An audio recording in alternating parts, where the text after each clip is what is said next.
Hello, everyone, and welcome to our webinar. I'm Terri Roberts with DMAI, and DMAI is the Trade Association for Destination Marketing Organizations, also known as CDBs. We are so excited to have you join us today for our webinar on Does Your RFP Warrant a Competitive Response? Your Guide to Yes. And that's definitely what we're looking for. Before we get started, I'd love a chance just to thank our sponsors, both MPI and Chris Wessel with eProDirect. And Chris will introduce himself and have a few minutes to talk to you at the end of the webinar. I also want to do a little housekeeping and make you aware that there is a question box in your GoToMeeting dashboard. You can go there, you can enter any questions that you might have for our panelists or myself today. And then at the end of the webinar, both Elaine and Kate from DMAI are also on, and they'll be monitoring the question board and can help. Also, if you have any technical issues during the webinar or any brief questions, you can put them in, and Kate and E will certainly help you. So our webinar roadmap, where are we headed? I think by just the sheer title of our webinar, you have probably gleaned that it has a lot to do with planner frustration. Planners that are frustrated by higher rates, lower availability, and maybe slow or perhaps worse, even no response to their RFPs. So we thought we would go to an industry expert to help you figure out what you need to do to craft your RFP in such a way that it is response ready and more specifically guest response ready. And it has a lot to do with how you redesign and how you improve your RFP prior to hitting send. So with that said, I'd like to introduce our panelists and my good friend, Karen Staples. Hey, Karen, how are you? Good morning and good afternoon. Terry's on the West Coast, I'm on the East Coast. And I just looked up at my thermometer and it hit 100 degrees. All right, so to everyone on the West Coast, it's cool out here on the West Coast, so on the East Coast, stay hydrated. Oh. So Karen, welcome. Karen is the sales director for Visit Salt Lake in the Northeast area. And Karen, I think, brings a really interesting background of experience to this particular webinar. She worked for the Tally Management Group in association management, so she's been on the planner side. She has directed sales efforts in Spokane, in the wonderful destination of Hartford, and also now in the amazing destination of Salt Lake City. So, Karen, I think it would suffice to say that you have seen a lot of RFPs. Yes, indeed. All right. So I think, to see just a little gauge from our audience, if you will. So I'm going to launch a poll, and you can look in your GoToMeeting dashboard, audience, and I would like to ask a question. So the question is, with regard to RFP responses, how would you, I guess, gauge your level of frustration? Are you most frustrated by the lack of availability, slow response time, no response at all, or you get responses but the rates are much higher than the range of rates that you initially put out? So, Karen, you can see that everyone is voting, and we will be able to continue to let them vote for a few minutes. We're still in a fairly aggressive seller's marketplace, so whenever those are the market conditions, we know that frustrations run high. So take just a couple more seconds. If you haven't voted, put your vote in, and then I'm going to close the poll.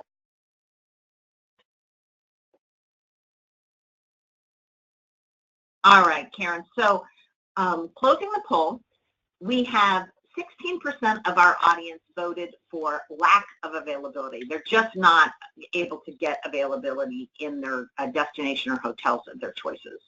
27% fatigued by slow response time, 22% frustrated with no response at all, and then I don't think surprisingly, 36% say that they are getting back rates that are higher than are desired for their particular group of attendees.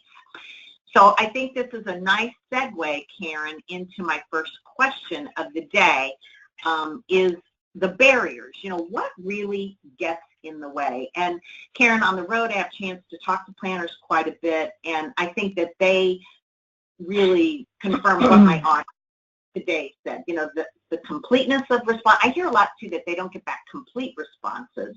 And then I also hear planners tell me that they're concerned about duplication of effort, the same lead going through the GSO, perhaps their CVB, and then direct from themselves. And then, again, that complaint about rate. So I want you to give us the other perspective.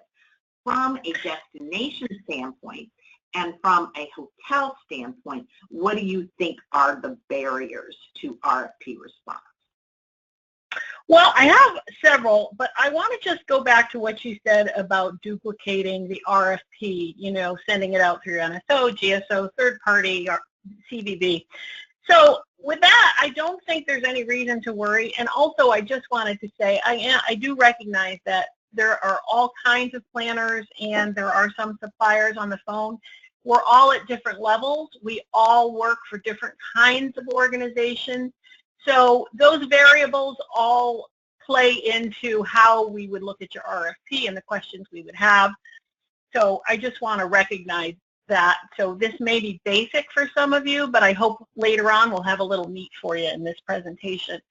So the duplication, as far as the Bureau is concerned, what they really want is they want the awareness from the beginning so that they already can analyze that RFP and say, oh, gee, that's right in the middle of X, Y, and Z. I wonder if there's any flexibility with these dates, because we are also going to send that to the hotels that you would like, but we're going to think through it even a little deeper on the destination side so that they don't have to when they get it, which will actually speed up the process and probably get you a quicker response. And with that being said, you know, the planner's lack of knowledge and understanding of what's going on in the destination is a barrier. But that Bureau rep, the DMO or the CBB, whatever you care to choose to call them, has that knowledge, has that industry citywide calendar. It also knows a lot of the small business that's in. It knows a lot of the nuances. And that is so important. I can't even begin to tell you. I'm going to give you a quick example. I worked for a city. You would think that the slowest time in America is between Christmas and New Year's for business. But the city that I worked in was the highest demand period because they had a women's hockey tournament that was larger than the Democratic National Convention. So it literally filled pretty much the state at the time. And people would just be dumbfounded by that. So they, you know, really the Bureau knows why that's happening or why your rates are infused. So that's a great first start. I think in terms of lack of flexibility in dates, you know, sometimes you say these are the dates, we have to have it, we've checked all the other competing industry calendars or competitors' calendars, and these are the only dates that work. We understand that, but is there flexibility on a day or two on either end? That could make or break the opportunity for you and save you a lot of money also, I might add, because you might be dovetailing in where someone else is exiting, and it's amazing what you can save in cost. What else would you like me to cover, Terri? There's a whole lot of... I think we'll get into, you know, to dive a little deeper, but I think you've done a good job of, I guess, at least setting the table for the fact that the point you make is that knowledge empowers the planner. I mean, before they send their RFP, the more they know about what's going on in the destination, the more that they understand the destination and factors, the better prepared they can be, which leads us into our next slide, Karen. And I always, when I'm speaking to planners, try to say there are some things that you should know before you hit the send button. You know, CVBs don't really care if you use them to distribute your lead. They are happy to have you use whatever electronic devices or software that you like to use to distribute your lead, but consultation before you hit send is important. And I think it's about setting expectations. So, Karen, I wondered if you would just briefly speak to these specific areas. You mentioned citywide or special events, but there's also some other destination demand factors that affect how an RFP is received in a particular destination. Yes, absolutely. So, you know, we absolutely know in our destinations what demand periods are, how things ebb and flow in our city. One city is different from the next. Some people have higher demand on the weekends and some have higher demand through the week. And your historical occupancy and our historical occupancy, our historical occupancy and your historical room block, we really are going to start to navigate that right from the beginning. It's all about knowledge is power, as we said earlier. And that is key. I mean, just keeping that open dialogue. I had written down here, we are the driving force in facilitating dialogue between the customer and the community. And really, that is why all of this matters. We know what these demands are. We know what realistic expectations are. And if we can have that conversation early on, we can help stop any offenses. We don't want you to be offended with the rates you get back, or you might be surprised. But either way, it's realistic expectations for the destination itself. And of course, we are an advocate. Go ahead. So Karen, I want to ask you, because I get asked this a lot. If I was your customer, would you share with me specifically what historically demand is over very specific time periods, months? Would you be able to educate me about transient demand in your city? And how does even transient demand affect RFPs? I think a lot of planners don't really understand how a hotel's transient demand closes the window for group. That's a great question. And so I don't know if we get so granular as to tell you that during those times we run 98% occupancy, because I can't speak for all bureaus. I wouldn't have a problem telling a planner that that's the case, but again, we don't want to say that that's always the case. There are some extenuating circumstances. There could be a particular event or something going on. But I definitely think that the transient market really does impact a lot of cities. And tour and travel, summertime, you may think that the city has occupancy, but you don't realize that they drive families in the summer. It's a big family destination. So there's a lot of things you want to know up front that will help you and set the expectation, set the table, so to speak, for success.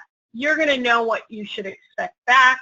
The Bureau should be able to tell you who they think will be responding to your RFP, where they think things will come in. But we don't own any of this real estate. We're advocating on your behalf to drive economic impact, to keep people in our communities in jobs. So, we truly understand the industry. We're all one industry. We have planner backgrounds and supplier backgrounds. But with the DMO, we're there to advocate for your business.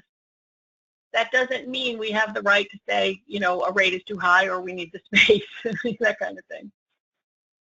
Yes, and Karen, the other thing too that comes to mind, we've been talking about negatives, but there's also some positives, like you could help a planner understand what's a very soft period. They are very rate sensitive. What's a very soft period for them to go into, or help, absolutely.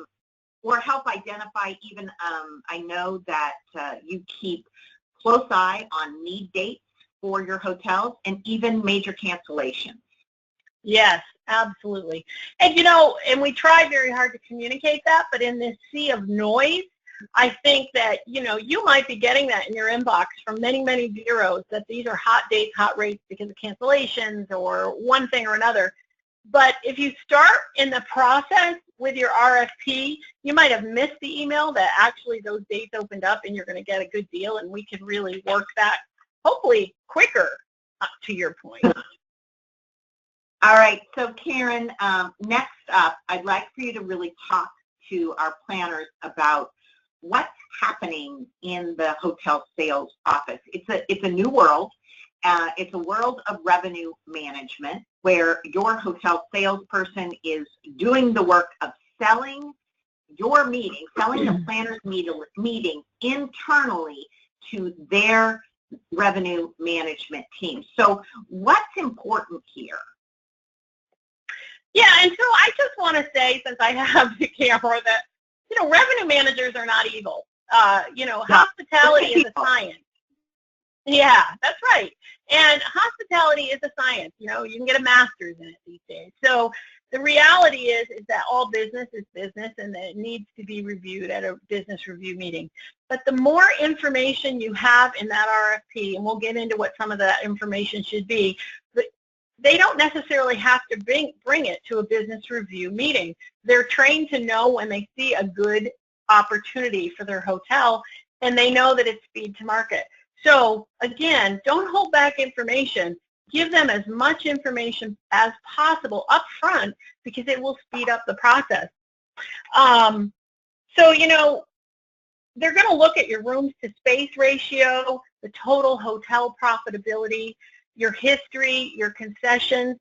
In fact, the demand on ERFPs is so quick and so fast and furious that this picture kind of depicts what it can be like at some of these resorts and hotels. And the more information, the better. What some of that information is, I think we're going to talk a little more about that. But incoming RFPs that are typically bucketed are based on information value. So, again, more is always better. I'd like to point out that we said total hotel profitability versus rates, that it's very important that all streams of revenue, food and beverage, audio visual, food and beverage demand in the outlets, that all these things, anything that you can include in your RFP that presents a total picture of the revenue generated by your meeting, can often offset perhaps something that you need in terms of rate. So Karen, I think you've been pretty articulate. The power of information you give affects what you get for your meeting. So that leads me, I guess, down the road of saying what exactly should be included in an RFP. So we put together a little checklist, and I think it's interesting, and I know you have some opinions about this. So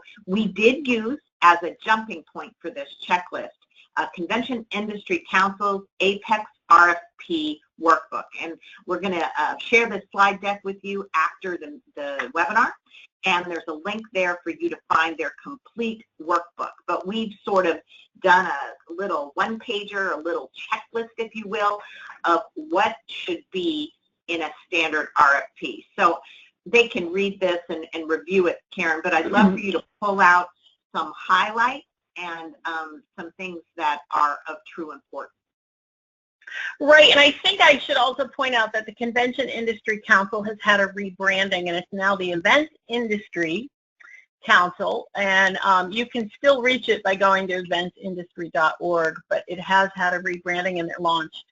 So with that said, it's hard. This Apex committee that came together did such an in-depth job, but I would say that this would be a perfect place for you to start and really make sure that you have some of these important things, like your organization overview. You may not think that's important, but there may be something really important within that destination, the ethos of the destination, that is a great affront to your organization, what they stand for, and it would be good to know that up front, and I think any DMO would read that and be very honest about, here are some of the assets, and maybe here are some of the things you should be aware of. I really find that sometimes missing.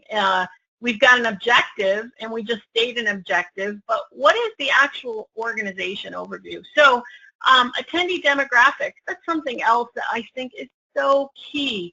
It's not just about millennials and what they might like, so we're going to pair our proposals to attract to the audience. But it's also about how aged is this organization? Do we need to be more aware of our ADA accessibility, which we should anyways, but very important. You know, one thing I consistently see missing from RFPs that bothers me, because I have a way to get it, so it just slows the process down, is your historical rates. What have you paid for the last 3 to 5 years? Why is that important to us? Because it's going to help us gauge which venues are going to be able to stay within that rate range, if that's what you said. Yes. Yeah. That's great. And those concessions, let's prioritize those concessions. I know that I speak for every DMO that might be on this call when we say, don't give us a list of 50 things you'd like. Please prioritize the ones you absolutely know that you need to be successful. You may get all 50, but prioritize the top ones so that we can make sure that the hotels and our venues are paying attention to those and that we meet those needs. Decision dates and getting back to us. I think every planner has to have respect for every other planner in the world. And just tell us when you expect to get back to us and what that process may be, because there may be 3 or 4 other people vying for those dates. And truthfully, it's just a matter of respect if you're actually moving forward with someone else and you didn't let us know. So decision is important. Yeah, those are just a few. I think they're all important, but you know, you wanted me to pull out a few. That was hard. Absolutely. And Karen, I saw a cool RFP recently where, you know, it was kind of your standard rates, dates, and space RFP, and then on the top of it, the planner had selected a cover letter, if you will, that kind of went into more of the soft tissue. I like that. Information, and I thought that was so basically they had an executive summary of their RFP, so to speak.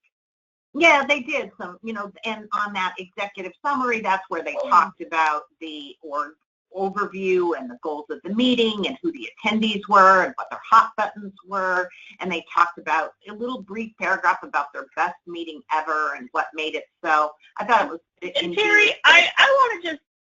Yeah, and thank you. You brought something up to mind. I personally, this is all really important in the sales process, but I personally want to know, with associations primarily, what is that strategic plan and how has it changed? How can we align our assets and our destination with what you're trying to accomplish, not just both in your meeting, but also with the organization, so that there may be people in our community that want to attend your conference if it's allowed, or can lend speakers, or may just want to meet with some executives while they're in town. I think it's all really important. Yeah, I think RFP distribution is one case in which I love the whole, when I think about decorating, when I think about accessorizing, when I think about all these things, I think less is more. But in an RFP, less is not more. More is more. So, Karen, you hit on a couple of these, but just kind of to summarize, what are some of the things besides concessions not being prioritized that you commonly see missing from RFPs that are going to slow response time considerably? So you're going to be surprised to hear this. I hope I'm not offending all those good doobies out there. But incomplete history, it happens, and it happens quite regularly. And, you know, that day-by-day programming, that's really important. If you have last year's conference brochure, attach it. It tells a lot, and it also shows your willingness and flexibility on where your registration can be host, or where you'd ideally like it, but what you're willing, how flexible you are. I mean, there's so much information, and I know that if you're just looking for a quick blush, do you have availability? Can you meet my rate parameters? That's fine, say that. But if you're going to send us an RFP and you really would like us to give you the very best proposal, give us as much information as possible. And, you know, anomalies. Let's just talk about that for a minute in the history. So let's just say you had a meeting in Miami and then Zika popped up and your history fell. Most planners know that you need to indicate why that happened, or maybe you did a joint meeting and you only do that joint meeting one in every 5 to 10 years, so your history went up. Whatever the case is, if there's an anomaly, spell it out for us, because otherwise we're going to take more time trying to figure out that puzzle if we're not communicating. Absolutely. And then down there on the bottom right, Karen, I just think that your earlier point about how hotels are trying to mesh and dovetail and marry groups, that if they have that day-to-day programming detail, last year's event, that's what helps make that come. Absolutely. You're gonna increase your success rate so much more if you can include that, because we're just looking at these people are moving out, you need to move in, but we need to get down into the granular aspects of how much space do you really need on that day, how much has really been vacated, those kind of things, both in a center environment and in the hotel environment. Those are critical. That's great. Well, Karen, thank you so much for sharing your expertise. I hope that our planners leave inspired, informed about some very specific ways to up the response level of their RFPs. And maybe the biggest takeaway is about consultation before. You know, let that CBB sales associate help you be a destination educator and facilitator. Let them advocate for your meeting. Let them educate you about local demand factors.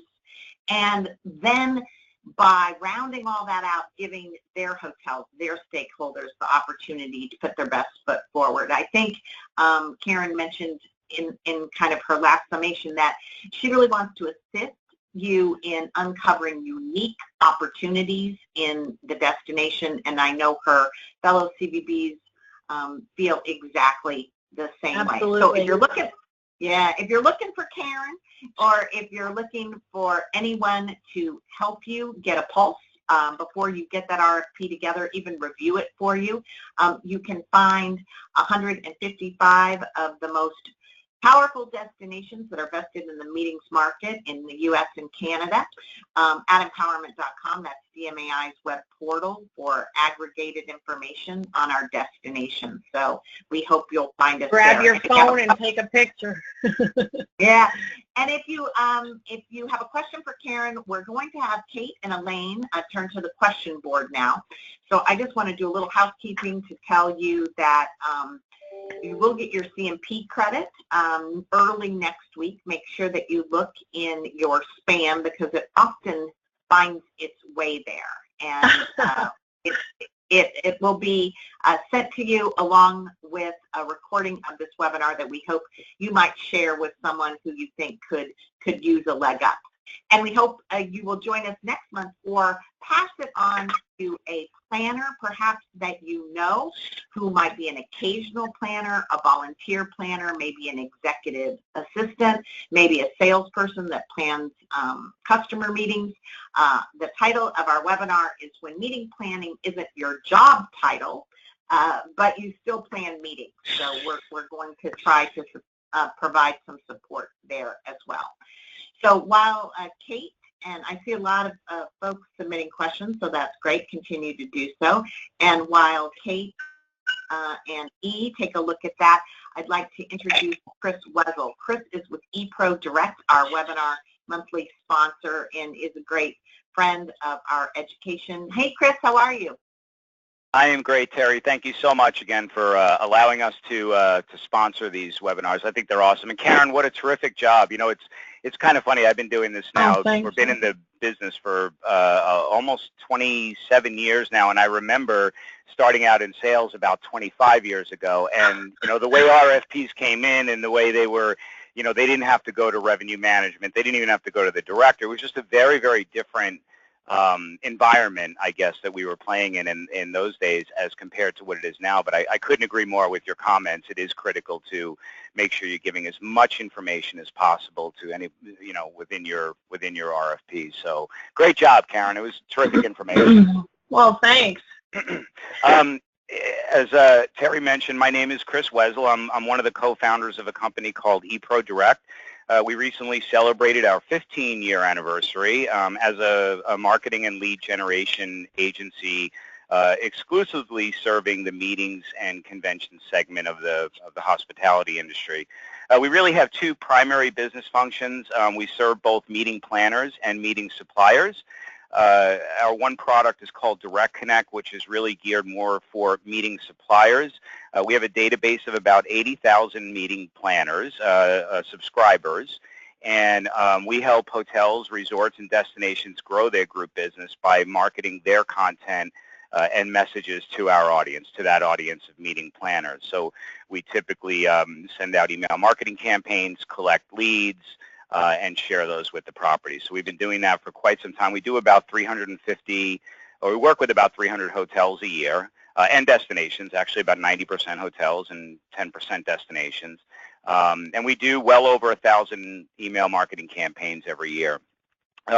Along the same lines, we also help conference organizers market their events to help grow their event attendance. That's become something a little bit more recent for us, where we have mastered email marketing to a T, and I'm not bragging, but we do a tremendous job of that, and it's extremely effective the way that we do it. So we've had a lot of conference organizers that are struggling with their attendance, or even associations that are struggling with membership, to kind of take over their email marketing efforts, because we include every best practice possible to maximize engagement and to get the results and the ROI that they're looking for. So if you want to learn more about us, you can just visit us at eProDirect.com. That's eProDirect.com. Or you can email me at Chris, CHRIS, .Wesel, WEZEL, at eProDirect.com. I'll be happy to help anybody out if somebody does want a, kind of an evaluation of sort of what they're doing now and wants to send me the emails that they are sending out. We can do an evaluation. I will warn you, we wind up beating people up quite a bit. Typically, we find about 80%. We could make their email about 80% more effective by following the latest email marketing best practices. So if you're going to reach out to me and you want me to do it, you got to have a little bit of a thick skin. We don't hold back because we're all about results. So, but feel free to do so if you'd like. Great. Thanks, Terry. That's great. Chris, thank you. Thanks, Chris. And Melissa, thank you. I can see Melissa has given us, it's eventscouncil.org. Sorry for not catching that in my... Oh, yeah. Yeah, so I'll make sure that I'll update the deck before we send it to you, and we'll send you the new link for the RFP handbook. So, Elaine, do you have some questions for Karen? Yes, thanks.